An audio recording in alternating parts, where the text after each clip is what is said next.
Thank you. Well, Yusra, we could not be prouder of you, not just for the great introduction, but more importantly, for your courage and your resilience and the great example that you're setting for children everywhere, including your 8-year-old sister, who I know must look up to you. Very proud of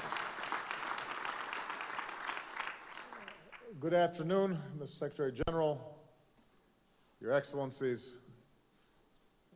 We are here because right now, in crowded camps and cities around the world, there are families from Darfur and Chad, Palestinians in Lebanon, Afghans in Pakistan, Colombians in Ecuador, who've endured years, in some cases decades, as refugees, surviving on rations and aid, and who dream of someday somehow having a home of their own.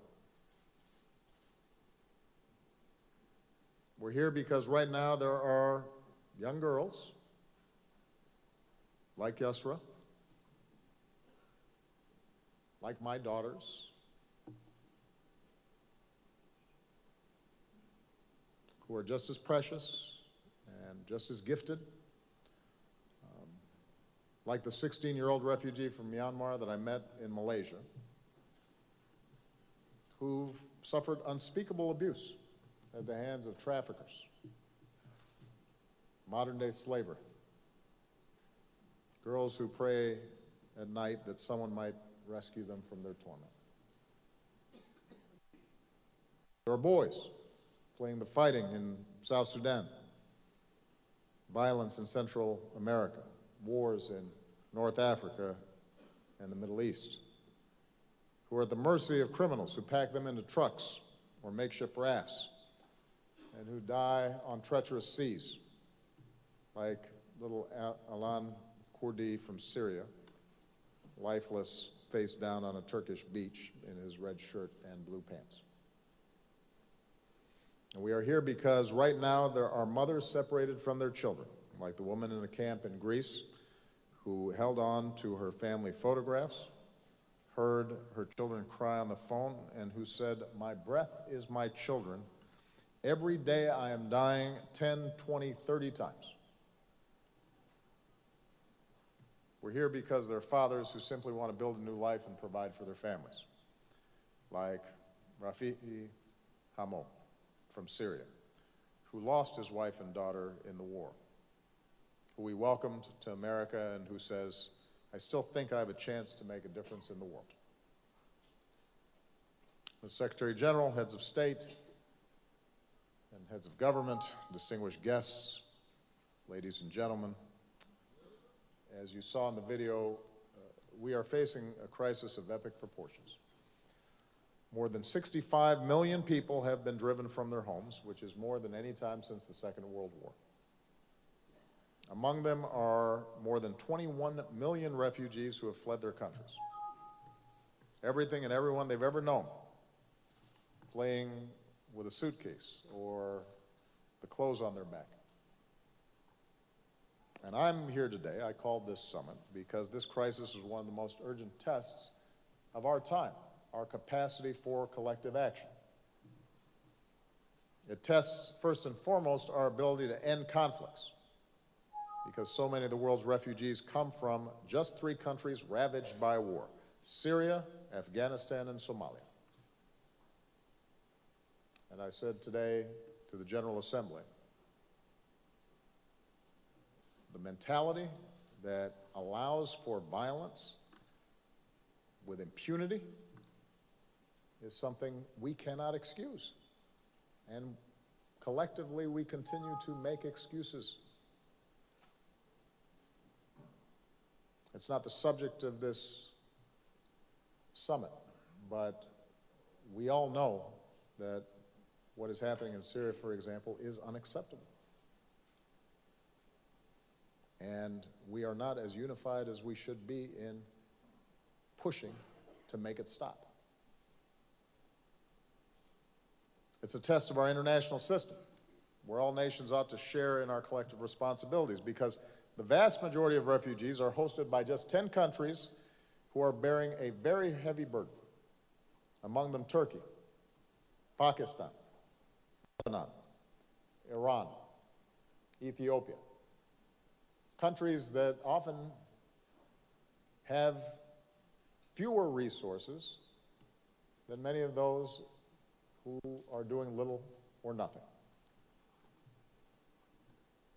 There's a crisis of our shared security, not because refugees are a threat. Refugees, most of whom are women and children, are often fleeing war and terrorism. They are victims. They're families who want to be safe and to work, be good citizens, and contribute to their country. I was talking to Yusra. She's now in Germany.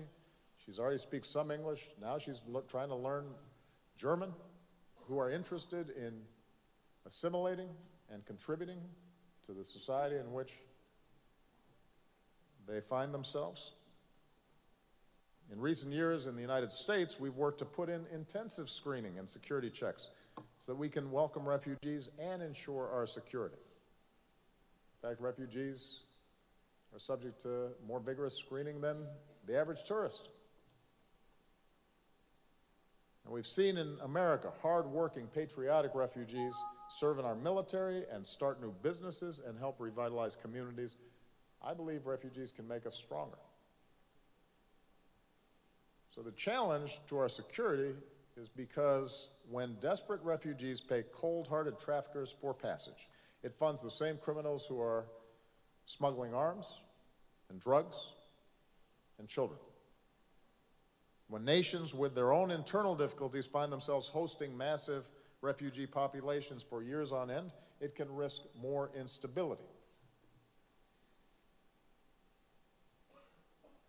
It oftentimes surfaces tensions in our society when we have disorderly and disproportionate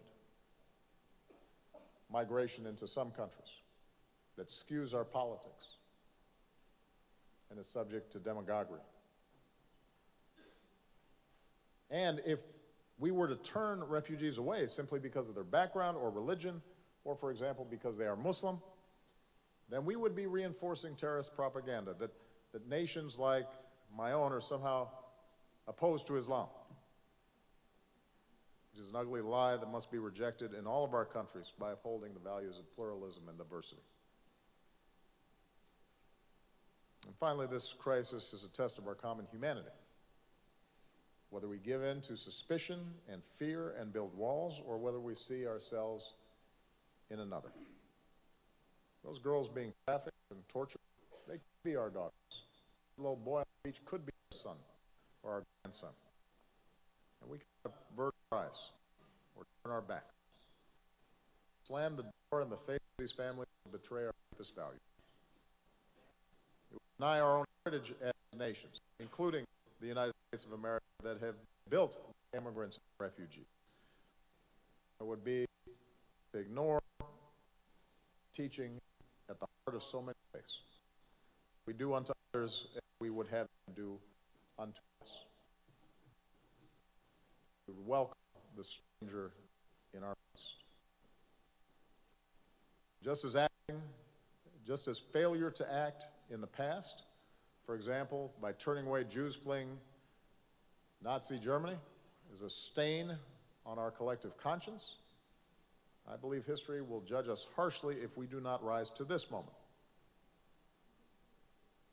But first and foremost, we must recognize the refugees are a symptom of larger failures, be it war, ethnic tensions, or persecution. If we truly want to address the crisis, wars like the savagery in Syria must be brought to an end.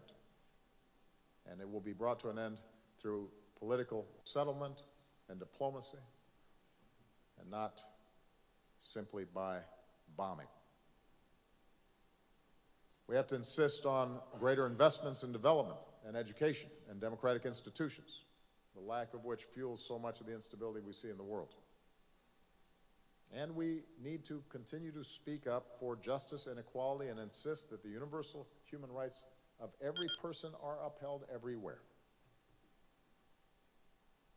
Now, in the face of this crisis, with what often seems grim news, we are grateful for the heroic work of so many around the world. Leaders who often, in the face of difficult politics at home, welcome refugees as new neighbors. Businesses, such as those I met with right before I came here, which have made commitments worth more than $650 million to empower refugees. International institutions, and faith groups, and NGOs, including Interaction, the Alliance of American NGOs, whose members will invest more than $1.2 billion over the next 3 years to assist the world's displaced people and refugees. As Americans, we're determined to do our part. The United Nations is the largest single donor of humanitarian aid around the world, including to refugees and to the people of Syria. We resettle more refugees than any other nation. As president, I've increased the number of refugees we are resettling to 85,000 this year, which includes 10,000 Syrian refugees, a goal we've exceeded even as we've upheld our rigorous screening. And I called for this summit because we all have to do more. I want to thank our co-host, Secretary General Bond in Jordan. Obviously, Jordan is carrying an enormous burden as a consequence of the conflict, and we are grateful for His Majesty and the work that they've done. Mexico, which is absorbing a great number of refugees from Central America. Sweden, which has made enormous humanitarian contributions in addition to taking on refugees. Germany and Canada, two countries that have gone above and beyond in providing support for refugees, and I want to personally thank Chancellor Merkel and Prime Minister Trudeau and the people of both those countries, because the politics sometimes can be hard, but it's the right thing to do. And Ethiopia, which was noted in the video, bears an enormous burden. I also want to thank the more than 50 nations and organizations participating in this summit for making tangible, concrete commitments.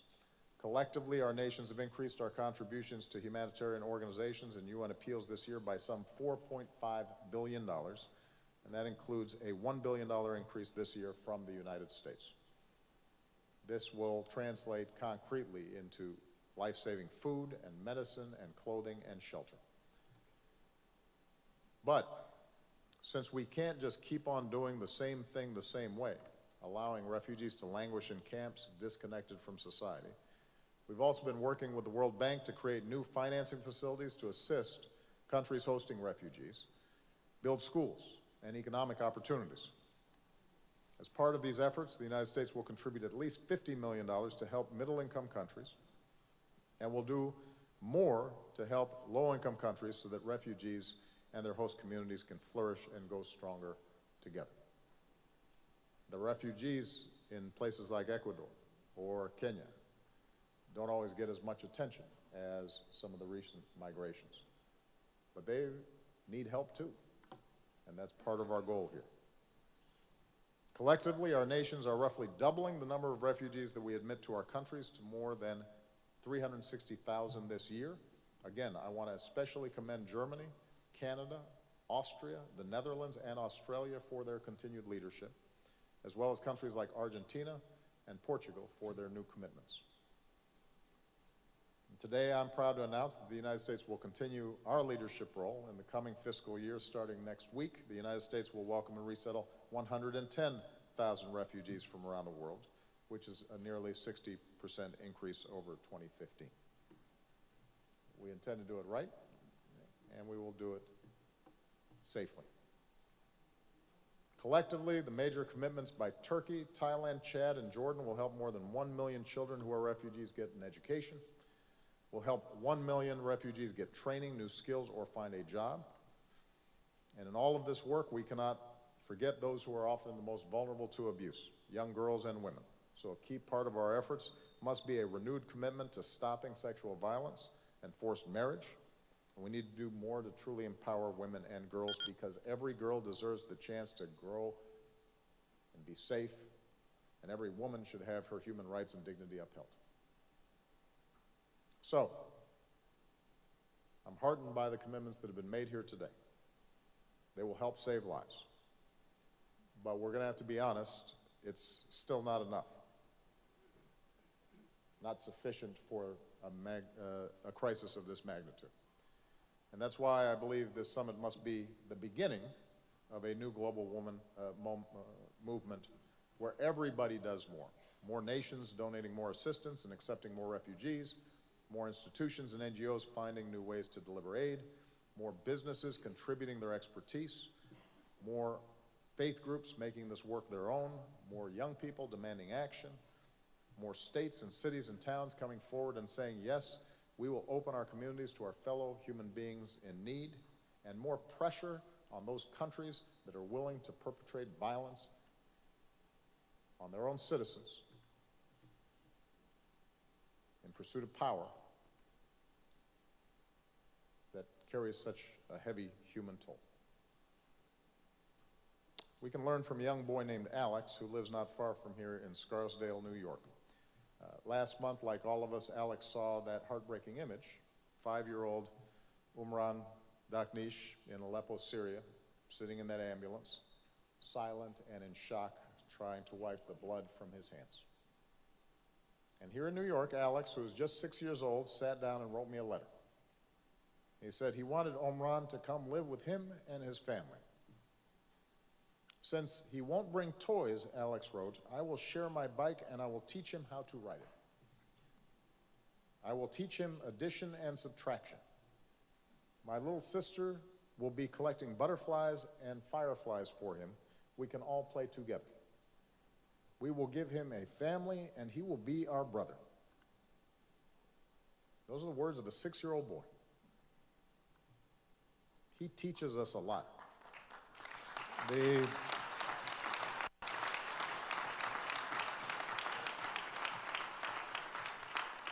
The humanity that a young child can display, who hasn't learned to be cynical or suspicious or fearful of other people because of where they're from or how they look or how they pray, and who just understands the notion of treating somebody that is like him with compassion, with kindness. We can all learn from Alex. Imagine the suffering we could ease and the lives we could save, and what our world would look like if, seeing a child who's hurting anywhere in the world, we say, we will give him a family and he will be our brother. And we spend, so many of us in politics and in leadership, so much time devoted to ascending the ladders of power. We spend time maintaining it. We spend time trying to win over public opinion. And maybe sometimes we forget that the only rationale for doing it is to help that little boy. I hope and pray that we remember. I appreciate all of your support. Thank you.